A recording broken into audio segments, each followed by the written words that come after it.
Hey, everybody. This is Erik. I'm a recovering person, also a therapist, and here to go through step 2 and 3 with you. I will admit that I know only a little bit about this, and I'm not even speaking for any particular group, but I'm just having a therapist look at these steps and how powerful they are, but also secondfold to kind of talk about this. If I were sponsoring someone, this is exactly what I read, and this is exactly how I do it. But it's not meant to replace at all a real experience with a real sponsor, preferably in person, to work the steps with you and to take the steps with you. This is a program where we don't just send someone off with the book. Okay, go back and come back. I did that for 10 years. It's not the way to do it. We read this together, we work through this together. We have just taken step 1 together, where we admitted we were powerless over alcohol or any drug, and our lives were unmanageable. It says, we alcoholics, this is the page of More About Alcoholism, which is page 30. We alcoholics or addicts are men and women who have lost the ability to control our drinking or behavior. You know that no real alcoholic ever recovers control. All of us felt at times that we were regaining control, but such intervals, usually brief, were inevitably followed by still less control, which led in time to pitiful and incomprehensible demoralization. We are convinced to a man that alcoholics of our type are in the grip of progressive illness. Over any considerable period, we get worse, never better. It's important to think that it's not about control. It's about, I'm gifted this grace of God to help me get sober. And we're going to learn that I need power. And so, page 44 and 45 are our friends here in terms of getting this understanding. And all this you can read by yourself. Sometimes I read it. But when you're working with someone and you get a sense that they have done step 1, what more there is to do, it'd just be reading. And you don't really need to do that to understand that I'm powerless. We hope, this is chapter to the agnostics in page 44. We hope we have made clear the distinction between the alcoholic and the non-alcoholic. If when you honestly want to, you find you cannot quit entirely, or if when drinking or drugging or behavior, you have little control over the amount you take, you're probably an alcoholic or an addict. If that be the case, you may be suffering from an illness which only a spiritual experience will conquer. Yeah, we're repeating ourselves here. A spiritual experience is our solution, which basically is God. To one who feels he is an agnostic or to one who feels he is an atheist or agnostic, such an experience seems impossible. But to continue as he is means disaster, especially if he is an alcoholic of the hopeless variety. To be doomed to an alcoholic death or to live on a spiritual basis are not always easy alternatives to face. But it isn't so difficult. About half of our original fellowship were exactly that type. So I always smile. Like, people go, well, what do you mean? Die a miserable death from your addiction or choose God? As if that's a hard choice. When we're in that and we have a lot of prejudice against God, we can actually experience that. We can feel that. I just don't want to become a religious nut. Maybe I'll die a horrible death.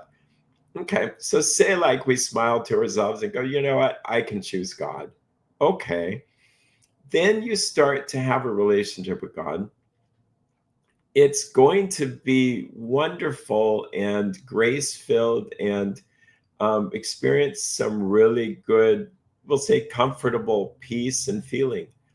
But as time goes by in any relationship, you'll find that the very same grace that felt good can also feel not so good at times. that we are now faced with every day looking at our defects, and we'll go through some really difficult trials, really difficult. But the grace of God can be there for us. And so, yes, it's an adventure. But I can say personally that whatever adventure I've, will say, suffered in my relationship with God, it's nothing to be compared to what life was like without Him in my addiction life. So, in fact, that was not even a life at all. Um, if a mere code of morals or a better philosophy of life were sufficient to overcome alcoholism or addiction, many of us would have recovered long ago. But we found that such codes and philosophies did not save us no matter how much we tried. We could wish to be moral. We could wish to be philosophically comforted. In fact, we could will these things with all our might, but the needed power wasn't there. Our human resources, as marshaled by the will, were not sufficient. They failed utterly. Lack of power, that was our dilemma. We had to find a power by which we could live, and it had to be a power greater than ourselves, obviously. But where and how were we to find this power? Well, that's exactly what this book is about. Its main object is to enable you to find a power greater than yourself, which will solve your problem. That means we have written a book which we believe to be spiritual as well as moral. And it means, of course, that we are going to talk about God. Okay. Beautiful writing, very profound, very powerful. It's basically pointing out that if I have morals or a better philosophy of life, meaning in our head and thinking, if I could just stop and just do it and be kind, be considerate, don't hold grudges, don't lust, don't overeat, don't spend, don't overspend, rather, don't drink, don't look at porn or whatever. Those things, I would do it. I just don't do it. And there's something missing. The missing thing there is I need power. That is my dilemma. I could wish all I want. I could be philosophically comforted with strange theology that says, well, I'll be saved anyway, even though I'm doing these horrible things leading me to a miserable death. No, there is power to be found, and that power is God. Lack of power, that was our dilemma. We had to find a power by which we could live, and it had to be a power greater than ourselves, obviously. So this power or God will solve my problem.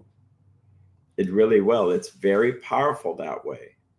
So how does it solve my problem? Well, we'll get into this, but it's going to be about me getting out of the way. That if I'm trying to use Erik power, Erik's will, Erik's direction, Erik's thinking, the power doesn't come to me. If I'm going to humble myself, God's grace comes to me. So the AA people discovered, an Oxford group essentially, found this Bible verse in the book of James and also the book of Isaiah. And it's throughout the Bible, this concept that it says God gives grace to the humble, but he's opposed to the proud. So God gives grace to the humble, but is opposed to the proud. Grace here is this power from God. Those that are Christians would say, well, this is the Holy Spirit. Grace, if it becomes a ticket out of jail, like unmerited favor, and it becomes kind of a legal thing where, not to get into theology, this isn't the purpose of this, but if grace in your mind, it's important to bring this up, because if you're seeing grace as getting out of jail card because of work that Christ did on the cross, that's not going to work here. And the early church had never seen it as that until, 1500. The grace was synonymous with power of God. So when a 12-stepper says, by the grace of God, I am 10 days sober, or by the grace of God, I'm 10 weeks or 10 months or 10 years, he or she is literally meaning that God has come to them in such a way where it's now easy to stay sober because God is giving them power to stay sober. And I've heard this for many years, like an old timer, they say, "Well, I'm by the grace of God." If a person say, I will be honest, if a person says, "Hey, I'm 10 months sober," and I'm waiting for those words, "by the grace of God," I wince. I kind of go, "Oh." I think that someone like myself who was so self and more self, I usually say, "By the grace of God, I'll see you next Tuesday. By the grace of God, I'm able to do this program. It's by the grace of God that I have anything in my life. And without the grace of God, I'm literally dying. I'm dying. And so I need the grace of God. And how do I can't make it happen. God's not a vending machine where I'm just going to punch these 12-step buttons and I'm going to get my sobriety soda. No, he's a real person who I have to interact with him in a humble way. And notice when we are humbled to our worst, to our core, like this disease has humbled me down into the ground, humility, humble, human have a lot in common with the word dust, humus, humus, that when we're humble to the ground, to the dust, we're actually at a humble state and we're gifted this grace that can pull us up out from here. He who is exalted will be humbled. He who humbles himself will be exalted, will be brought up. So, big concept. I didn't get it for many years. I will confess, I was a Christian. And it's like, well, why would I read to the chapter to the agnostics? That was a mistake on my part because I felt like I didn't need it, but it held a key here. So we're going to read this lighter section, and it has to do with people that struggle with God. Well, I don't know if I believe in God or wonder about him. That's perfectly okay. I think we should always have an answer for people who have those struggles. Here, difficulty arises with agnostics. Many times we talk to a new man and watch his hope rise as we discuss his alcohol or other problems and explain our fellowship. But his face falls when we speak of spiritual matters, especially when we mention God. For we have reopened a subject which our man thought he had neatly evaded or entirely ignored. We know how he feels. We have shared his honest doubt and prejudice. Some of us have been violently anti religious. To others, the word God brought up a particular idea of him with which someone had tried to impress them during childhood. Perhaps we rejected this particular conception because it seemed inadequate. With that rejection, we imagined we had abandoned the God idea entirely. We were bothered with the thought that faith and dependence upon a power beyond ourselves was somehow weak, even cowardly. We looked upon this world of warring individuals, warring theological systems, and inexplicable calamity with deep skepticism. We looked askance at many individuals who claimed to be godly. How could a supreme being have anything to do with it all? And who could comprehend a supreme being anyhow? Yet, in other moments, we found ourselves thinking, when enchanted by a starlit night, who then made all this? There was a feeling of awe and wonder, but it was fleeting and soon lost. Yes, we of agnostic temperament have had these thoughts and experiences. Let us make haste to reassure you. We found that as soon as we were able to lay aside prejudice and express even a willingness to believe in a power greater than ourselves, we commenced or began to get results, even though it was impossible for any of us to fully define or comprehend that power, which is God. Much to our relief, we discovered we did not need to consider another's conception of God. Our own conception or understanding, however inadequate, was sufficient to make the approach and to effect a contact with Him. As soon as we admitted the possible existence of a creative intelligence, a spirit of the universe underlying the totality of things, we began to be possessed of a new sense of power and direction, provided we took other simple steps. We found that God does not make too hard terms with those who seek him. To us, the realm of spirit is broad, roomy, all-inclusive, never excluding or forbidding to those who earnestly seek. It is open, we believe, to all men. When therefore we speak to you of God, we mean your own conception of God. This applies to other spiritual experiences which you find in this book. Do not let any prejudice you may have against spiritual terms deter you from honestly asking yourself what they mean to you. At the start, this was all we needed to begin a spiritual growth, to affect our first conscious relation with God as we understand him. So we used our own conception, however limited it was. We needed to ask ourselves but one short question. Do I now believe, or am I even willing to believe, that there is a power greater than myself? As soon as a man can say that he does believe or willing to believe, we emphatically assure him that he is on his way. It has been repeatedly proven among us that upon this simple cornerstone, a wonderful and effective spiritual structure can be built.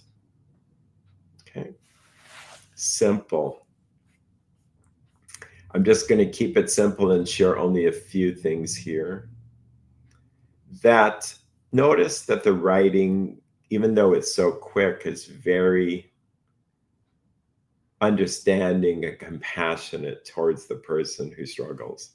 These are good ideas. It says, first of all, he says that some of us were violently anti-religious. Brought up a particular idea of him, God, meaning someone tried to impress upon them in childhood, okay? We might have rejected God because our conceptions seemed too inadequate. So then we were bothered with the thought that faith and dependence on a power beyond ourselves was somehow weak and cowardly. So that's another objection. I've seen all these. Then we look at the world and wonder, how can God be part of all this? Fighting religions, etc. And how can we completely understand him? Well, the good news is you don't have to completely understand him. We just have to be willing to be open to the idea of a power greater than ourselves that can help us.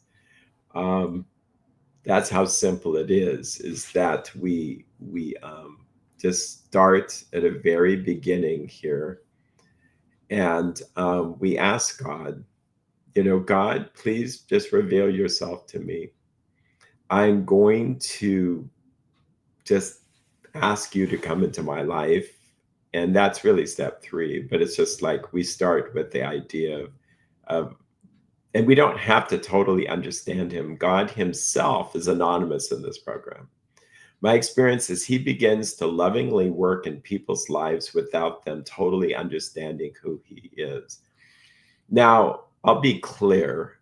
Nothing in this book suggests that that God can be a group of individuals in a room, that you pray to the group of individuals. People are using phrases like group of drunks, God, or good, orderly direction, God.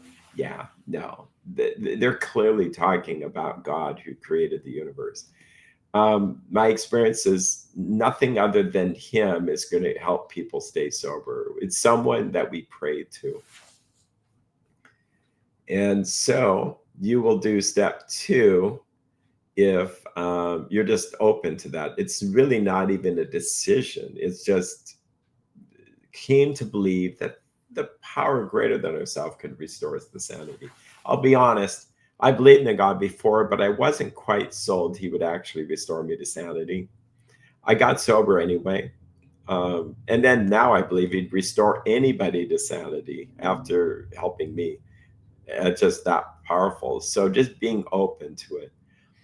We have to take other steps. It says, provided we're going to have a new sense of power and direction, provided we took other simple steps. Okay.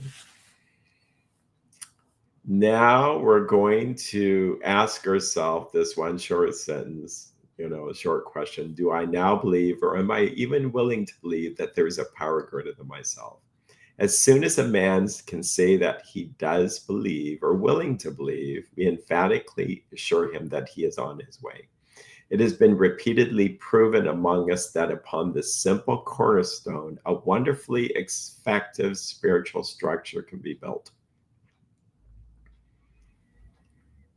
It says, if a person is struggling with the concept of God, you can read the rest of the chapter to them and thinking about it until they're ready. And it's okay not to be ready.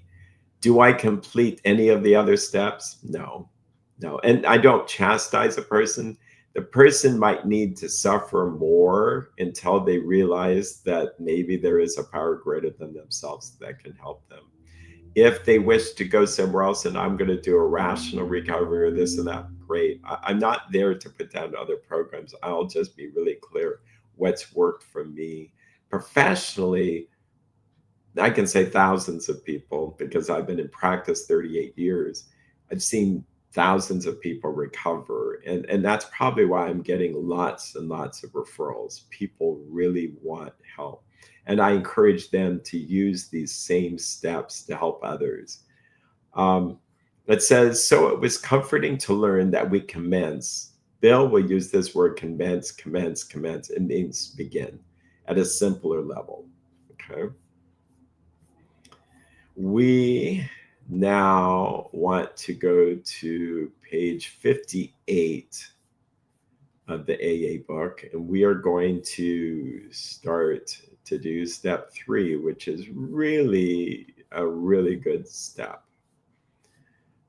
It says, rarely have we seen a person fail who has thoroughly followed our path. Those who do not recover are people who cannot or will not completely give themselves to this simple program. Usually, men and women are constitutionally incapable of being honest with themselves.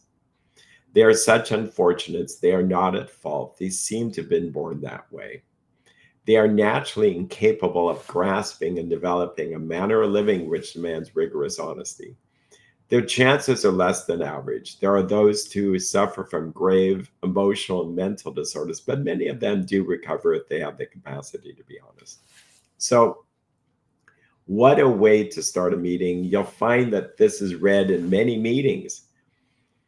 It's, I love this book, and it was written back in 1930s. And for the most part, it's really useful. There are just a few things I wonder.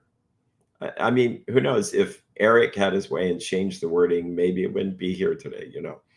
But this seems a little bit negative. It's a positive statement saying people don't fail if they thoroughly follow this path. So I think we should listen. If we're not going to thoroughly follow the path, we're not going to get what this book promises. And those who do not recover, so think chronic slippers, people, and I don't like labels, but it describes the person who may be in the program for 10, 20 years and not sober. Somehow cannot, or will not completely give themselves to this simple program. Maybe they have given themselves to a complicated program. Maybe they have written out volumes of pages of inventories and combining it with psychotherapy, where their psychotherapist is actually helping them not get sober. I will say, oh, how can you say that? I can say it easily because I have seen lots and lots of people actually combine psychotherapy where the therapist is analyzing things and it causes them to look at their childhood, and then it just doesn't work. It actually impedes. I've worked with people in the program sponsoring them, and they're going to a men's support group, and it actually the men's support group starts cross-talking and telling them what to do, and it just does not turn out well to where a marriage is ended. That I find that our man's tendency is to want to complicate things, and it's our tendency to want to be our own solution. And so I had to learn the hard way. And even when I was sober, I was doing things a more complicated way. And it was slower and it was not simple. And people didn't get as sober as now I really have something that works, in my experience and opinion there. So, I don't like the phrase "they were born that way," but get what? Guess what? My faith tradition, which is Christianity, says we've all been born this way. We all have been born with a propensity to try to be our own solution and to not look at ourselves. So, what's cool about this is that it's stated in that they're naturally incapable of grasping and developing a manner of living which demands rigorous honesty. I would just say that we are all capable of it. I think that we're capable of it. It's just, will we do it? And if we do it, we'll have an incredible life. You'll go, well, how does that work? No, every day I have to look at, where am I wrong? Where am I trying to control? Where are my defects of character? And I have to be honest with myself. If I'm not going to be honest, I'm not going to have good sobriety, good life. Notice in Bill's napkin where he says, honest with God and honest with others. It really works. It really does. That's a quote. If you decided you want what we have and are willing to go to any length to get it, then you're ready to take certain steps. At some of these, we balked. We thought we could find an easier, softer way, but we could not. With all the earnestness at our command, we beg of you to be fearless and thorough from the very start. Some of us tried to hold on to our old ideas, and the result was nil till we let go absolutely. Remember that we deal with alcohol, lust, spending, gambling, overeating, fixing others, and work addiction or any other addiction. It's cunning, it's baffling, it's powerful. Without help, it is too much for us. But there is one who has all power. That one is God. May you find him now. Half measures availed us nothing. We stood at the turning point. We asked his protection and care with complete abandon. Letting go of control. Here are the steps we took, which suggested as a program of recovery. We admitted we were powerless over alcohol or behaviors, that our lives had become unmanageable. We came to believe that a power greater than ourselves would restore us to sanity. We made a decision to turn our will and our lives over to the care of God as we understood him. We made a searching and fearless moral inventory of ourselves, and we admitted to God, to ourselves, and to another human being the exact nature of our wrongs. We were entirely ready to have God remove all these defects of character, and we humbly asked him to remove our shortcomings. We made a list of all persons we had harmed and became willing to make amends to them all. And then we made those direct amends to such people wherever possible, except when to do so would injure them or others. We continued to take personal inventory, and when we were wrong, we promptly admitted it. We sought through prayer and meditation to improve our conscious contact with God as we understood him, praying only for knowledge of his will for us and the power to carry it out. And we have having had a spiritual awakening as a result of these steps, we tried to carry this message to alcoholics and to practice these principles in all our affairs. I'm going to speak just a little bit about the steps. When you see them in green, did I just read that without?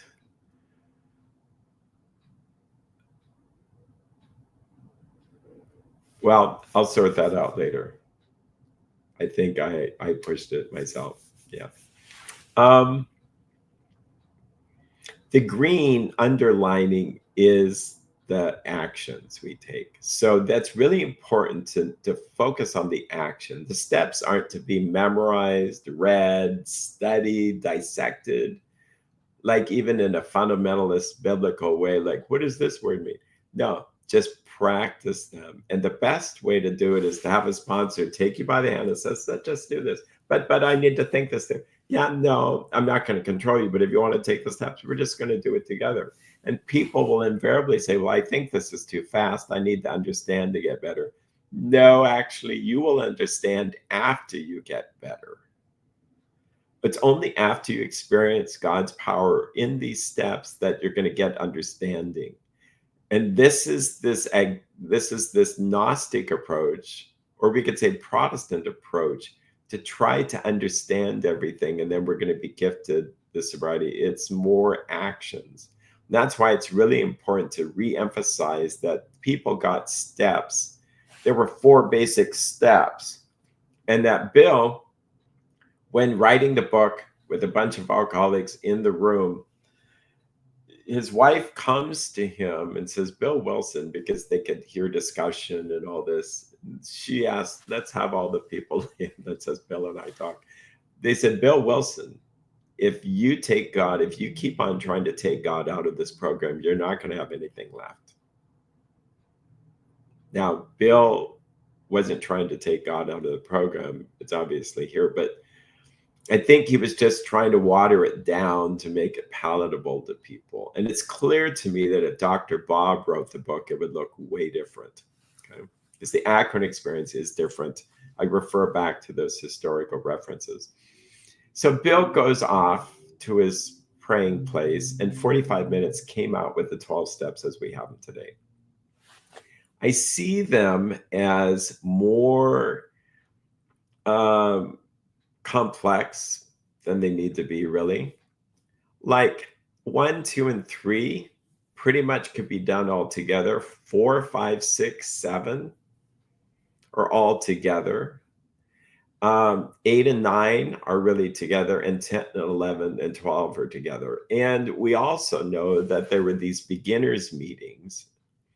They had them, and there were 4 basic meetings that people would go through over a month. Say like on Tuesday night, beginners meetings, and people would do it 1, 2, and 3, and then they do 4 through 7, and they would do their step work with their sharing partner, their sponsors, between the meetings. And this is because how did we end up with a lot of people doing this en masse? We have this because there were so many people wanting help, there weren't enough sponsors, and it worked. In fact, it worked even better in some ways. They got the steps, they took the actions, and then they did step 10 and 11 the rest of their life. So they practiced these principles in all aspects. It says, many exclaim, what an order, I can't go through with it. Do not be discouraged. No one among us has been able to maintain anything like perfect adherence to these principles. We're not saints. The point is that we're willing to grow along spiritual lines. The principles we have set down are guides to progress. We claim spiritual progress rather than spiritual perfection. Our description of the alcoholic, the chapter to the agnostic, and our personal adventures before and after made clear 3 pertinent ideas. A, that we were alcoholic and could not manage our lives. B, probably no human power could have relieved our alcoholism or addictions. And C, God could and would if he were sought. Notice that could not manage your lives, we are alcoholics, sounds like step 1. Probably no human power can relieve our alcoholism, sounds like step 2. And that God could and would if he were sought, sounds like step 3. This is really, really important to emphasize. No human power can relieve us. Well, what about our sponsors? What about groups? What about psychotherapy? They could be supportive, but when push comes to shove, when you're all by yourself, who are you going to ask for help? They always won't be there.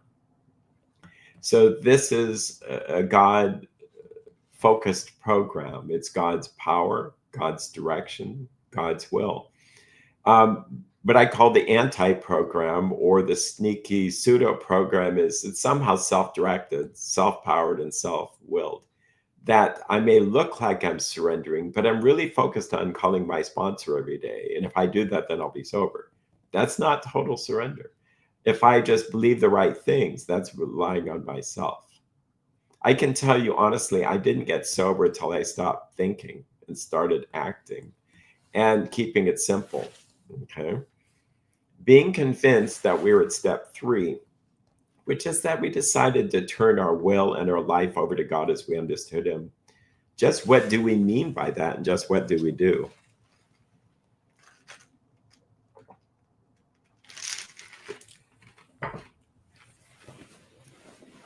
Well, the first requirement is that we be convinced that any life run on self will can hardly be a success. On that basis, we're almost always in collision with something or somebody, even though our motives are good. Most people try to live by self propulsion, self powered. Each person is like an actor who wants to run the whole show, is forever trying to arrange the lights, the ballet, the scenery, and the rest of the actors or players in his own way. If his arrangements would only stay put, if only people would do as he wished, the show would be great. Everybody, including himself, would be pleased. Life would be wonderful. In trying to make these arrangements, kind of control outcomes here, our actor, who wants to be the director, may sometimes be quite virtuous. He may be kind, considerate, patient, generous, even modest and self sacrificing. On the other hand, he may be mean, egotistical, selfish, and dishonest. But as with most humans, he is more likely to have varied or both traits. What usually happens, the show doesn't come off very well. He begins to think life doesn't treat him right. He decides to exert himself more. He becomes, on the next occasion, still more demanding or gracious, as the case may be. Still, the play does not suit him. Admitting he is somewhat at fault, he is sure that other people are more to blame. He becomes angry, indignant, self pitying. This is me. But what is this basic trouble? Is he really not a self seeker even when trying to be kind? Is he not a victim of the delusion that he can wrestle satisfaction and happiness out of this world if he only manages well? Is it not evident to all the rest of the actors or players in his life, his family members, the world at large, that these are the things he wants? And do not his actions make each of them wish to retaliate, snatching all they can get out of the show? Is he not, even in his best moments, a producer of confusion rather than harmony? Our actor is self centered, egocentric, as people like to call it nowadays. He is like the retired businessman who lolls in the Florida sunshine in the winter, complaining of the sad state of the nation. The minister who sighs over the sins of the 20th century. Politicians and reformers who are sure all would be utopia if the rest of the world would only behave. The outlaw safecracker who thinks society has wronged him, and the alcoholic who has lost all and is locked up in a sanitarium. Whatever our protestations, are not most of us concerned with ourselves, our resentments, or our self pity? Selfishness, self centeredness, that we think is the root of our troubles. Driven by 100 forms of fear, self delusion, self seeking, and self pity, we step on the toes of our fellows and they retaliate. Sometimes they hurt us, seemingly without provocation, but we invariably find that at some time in the past, we had made decisions based on self, which later placed us in a position to be hurt. So our troubles, we think, are basically of our own making. They arise out of ourselves, and the alcoholic or the addict is an extreme example of self-will run riot, though he usually doesn't think so. Above everything, we alcoholics must be rid of the selfishness. We must, or it kills us. God makes that possible. And there often seems no way of entirely getting rid of self without his aid. Many of us had moral and philosophical convictions galore, but we could not live up to them even though we would have liked to. Neither could we reduce our self centeredness much by wishing or trying on our own power. We had to have God's help. This is the how and the why of it. First of all, we had to quit playing God. It didn't work. Next, we decided that hereafter in the drama of life, God was going to be our director. He is the principal. We are his agents. He is the father and we are his children. Most good ideas are simple, and this concept was the keystone of the new and triumphant arch through which we passed to freedom. When we sincerely took such a position of humility, attracting God's grace, All sorts of remarkable things followed. We had a new employer, capital E, meaning God. Being all powerful, He provided what we needed if we kept close to Him and performed His work well. Established on such a footing, we became less and less interested in ourselves, our little plans and designs. More and more, we became interested in seeing what we could contribute to life. As we felt new power flow in, as we enjoyed peace of mind, as we discovered we could face life successfully, as we became conscious of His presence, we began to lose our fear of today, tomorrow, or the hereafter. We were reborn. Very powerful. So let's go through some of this together. I'm not going to try to restate too much here, which I will confess I am very wordy. But what Bill has done is really successfully analyzed how is anybody going to turn their will over to God? Well, you have to first be convinced that you running your life is a mess. If I'm not convinced that I can't do as good a job of God running my life as me, I'm not going to let go of my life. That's why the addiction has to kick us into the butt, or we start losing, a lot in our life before we're willing to go, okay, fine then. And that's how important it is to emphasize doing this in a timely manner, because the alcoholic who is so falling apart is ready.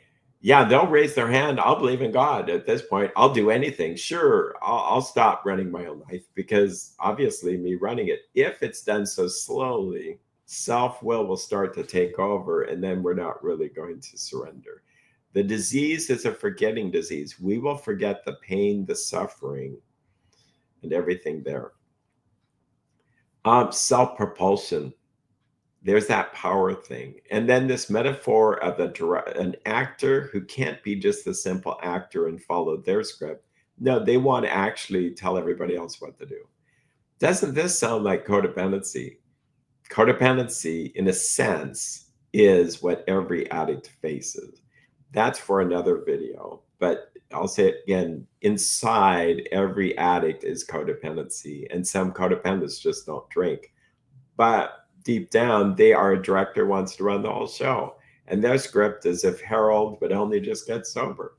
And then they try to be kind, considerate, patient, generous, modest, self-sacrificing, trying to get Harold to be sober, mean, egotistical, selfish, and dishonest. Sometimes they do. That's basically my problem, or our problem, is that we're trying to run everything. And if I'm doing that, I am chasing God's grace out the door. Because my inflated sense of self, it says God will oppose the proud, but He's going to give grace to the humble. So every day I try to humble myself and to not run the show. In the early days of AA, they had a simple phrase, not God, not God.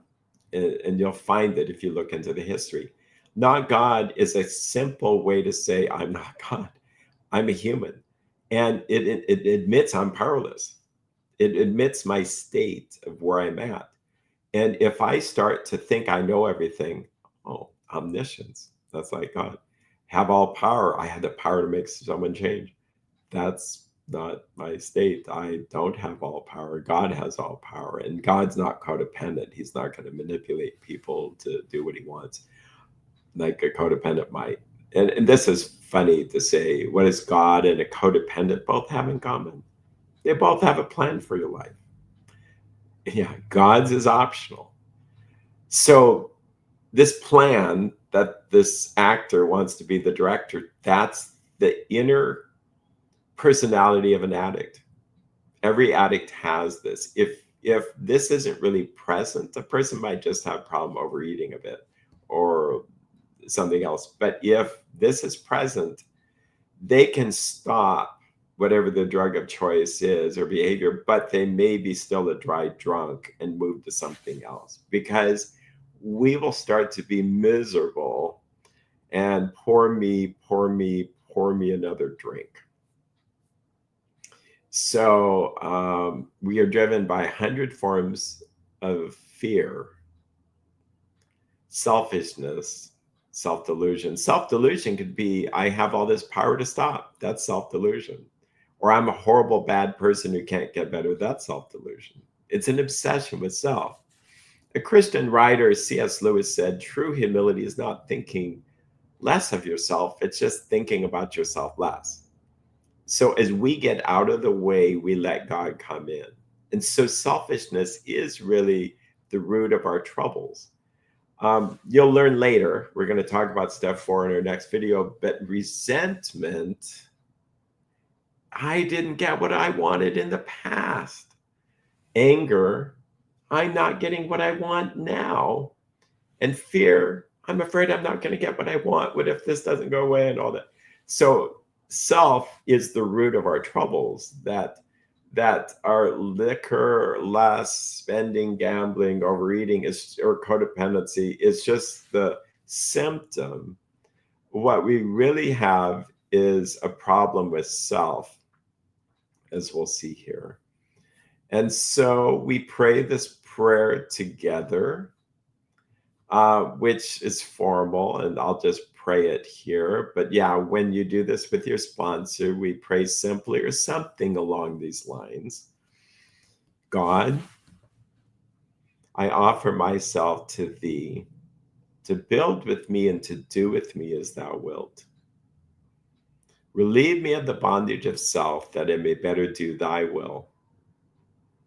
Take away my difficulties, that victory over them may bear witness to those I would help of thy power, thy love, and thy way of life.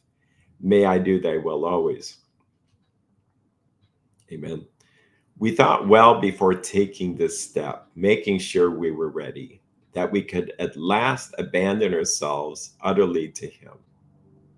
Now, you'll hear this phrase elsewhere in this book, abandon ourselves to God. If I have a buddy and we're on a road trip and I leave him out in the middle of the desert with no provisions, no explanation, no help, that's abandoning him. Now, if I say, well, here's some money, here's some things, here's a call. In fact, I'll get you an Uber. That's not abandoning. So if we cater to ourselves, and I'll surrender, but I'm going to do this over here to kind of make sure that self is nurtured and self-love and self-power. You know, I'm going to self-care. No, I'm not trying to put down self-care in the healthiest sense. Self-care for me is actually doing this.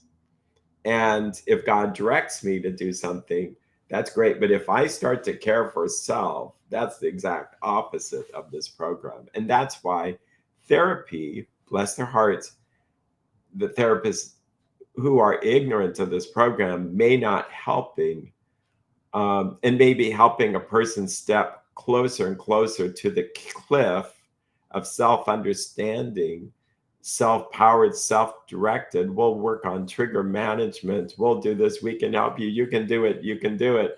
As they tumble over to another slip and crash down at the bottom. They don't even know that they're part of the program. The program for me is I'm near the edge of the cliff. Of Erik wants what he wants. And I walk away from the cliff without knowing it. When I turn and I'm just walking towards God, walking towards God, walking towards God. And then I find myself safe and protected. We'll learn in page 84. If we're just constantly backing away from this evil addiction, we're just still focused on it by checking in every day, focusing on this and saying, well, I was tempted and this and that. I mean, that's all good if done in the right spirit. We turn our back on it and just move toward God. And this is a God-centered, a solution-focused program. And you'll have a totally different experience. And the reason I'm being so bold here, I used to be kind of milder and silent, but there are people dying from the disease of addictions. There are treatment centers which have their place, but people come out, they slip within a week. After $20,000, $30,000, You have to ask yourself, why is this happening? Because they don't really understand the 12 steps. And there are people that would say, well, we do the 12-step based. Yeah, I would say that they may not know what they're talking about. And that's why we're sticking right with the simplicity of this book.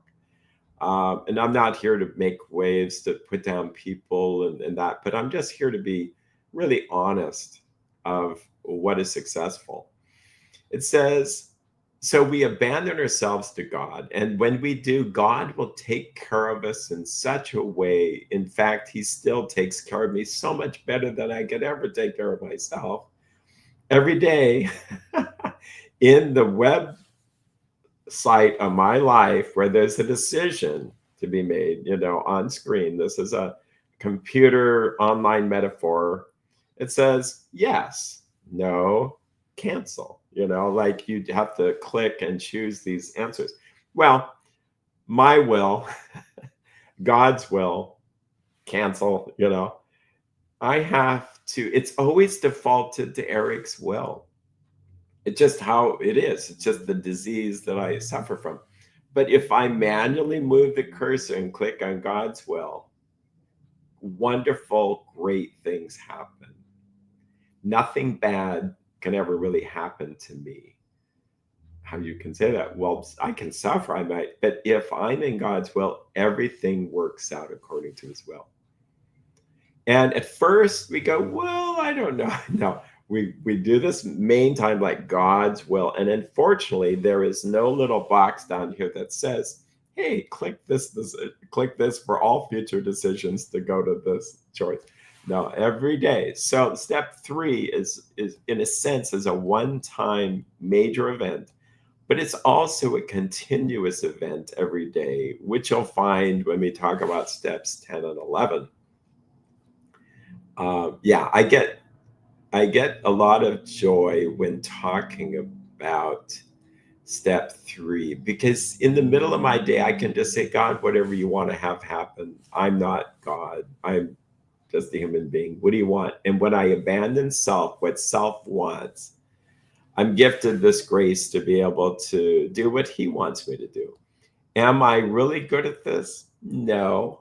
I have enough experience of choosing rightly to be having what I have today. So there's so much more room for improvement. But what little progress or little improvement is so different than my life before. That's why I encourage anybody to kind of go try this. It's incredibly cool what can happen. It's really, really cool to be able to surrender your life to God and just see what happens. And I also have the joy of seeing other people do it with no faith background. And they say, well, I prayed and then all these things happen. It's like, so it says, now we're not going to talk about step 4 here, but we're going to talk about step 4. It says, next, we launched out on a course of vigorous action, the first step of which is personal house cleaning. So that's a hint of our next video, which many of us have never attempted, though our decision, step 3, was a vital and crucial step. It could have little permanent effect unless at once followed by a strenuous effort to face and to be rid of the things in ourselves which had been blocking us. Our liquor, our lusting, our overeating, our fixing others, our spending, our gambling, our overworking, our drugging was but a symptom. We had to get down to causes and conditions. So why do I read this? Well, because it's really important to read in terms of helping people understand, first of all, what we just did in step 2 and 3 will have little permanent effect. You'll experience something. But if it's going to be dragged out even a week, I don't recommend that. It's like when someone asks me to sponsor them, I think, do I have about 12 hours to spend in probably the next 2 weeks? So how it looks, I do steps 1, 2, and 3 in an evening. Often the next day on a Saturday, I then spend time going through 4, 5, 6, 7, and 8. Why? Because there are these things that block us from God. And if we don't deal with the blockages, we're going to get sick. We need to have that power. And that's what step 4, 5, 6, 7, and 8, 9, actually, the rest of the steps that really are major actions that we do in a short amount of time, unblock like this artery. I have a video called The Artery. It's something that a metaphor that developed over time, and it keeps the love of God, the peace of God flowing in. And when I have that, then I feel safe and protected, that I don't really need to use my drugs or behaviors of choice. So with that, I wish you very well. I will see you in step 4. Take care. Have a great day.